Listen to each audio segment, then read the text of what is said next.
ભુજને મહાનગરપાલિકાનો દરજ્જો આપવા ધારાસભ્ય કેશુભાઈ પટેલની મુખ્યમંત્રીને રજૂઆત। કચ્છ જિલ્લાના મુખ્ય મથક ભુજના સર્વાંગી વિકાસને વેગ આપવા માટે ભુજ નગરપાલિકાને મહાનગરપાલિકાનો દરજ્જો આપવાની મહત્વપૂર્ણ માંગ પ્રબળ બની છે। ભુજ મત વિસ્તારના ધારાસભ્ય કેશુભાઈ પટેલે રાજ્યના મુખ્યમંત્રી સમક્ષ રૂબરૂ મુલાકાત કરી આ અંગે લેખિત રજૂઆત કરી છે। ભુજ શહેરની સતત વધતી જતી વસ્તી અને ભૌગોલિક વિસ્તારને ધ્યાને લેતા નાગરિકોને વધુ સુવિધા ઉપલબ્ધ કરાવવા માટે વહીવટી માળખામાં પરિવર્તન અનિવાર્ય હોવાનું ધારાસભ્યએ ભારપૂર્વક જણાવ્યું છે। આ રજૂઆતમાં માત્ર વહીવટી દરજ્જા પૂરતી સીમિત ન રહેતા રમતગમત અને પાયાની સુવિધાઓ પર પણ વિશેષ ભાર મૂકવામાં આવ્યો છે। ધારાસભ્યએ ભુજ શહેરની આસપાસના વિસ્તારમાં રમતવીરો માટે એક સુસજ્જ રમતગમત સંકુલ એટલે કે સ્ટેડિયમ નિર્માણ કરવાની માંગ કરી છે।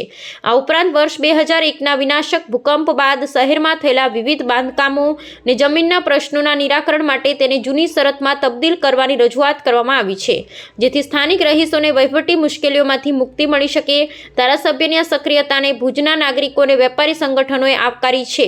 જો ભુજને મહાનગરપાલિકાનો દરજ્જો પ્રાપ્ત થાય તો વિકાસના કામો માટે ગ્રાન્ટમાં વધારો થશે અને ટ્રાફિક, ગટર તેમજ પીવાના પાણી જેવી જટિલ સમસ્યાઓનું કાયમી નિરાકરણ લાવવામાં સરળતા રહેશે। મુખ્યમંત્રીએ તમામ માંગણીઓ અંગે હકારાત્મક અભિગમ દાખવી યોગ્ય તપાસ બાદ ઘટતું કરવાની ખાતરી આપી છે, જેનાથી ભુજવાસીઓમાં ભવિષ્યના વિકાસ અંગે નવી આશા જાગી છે।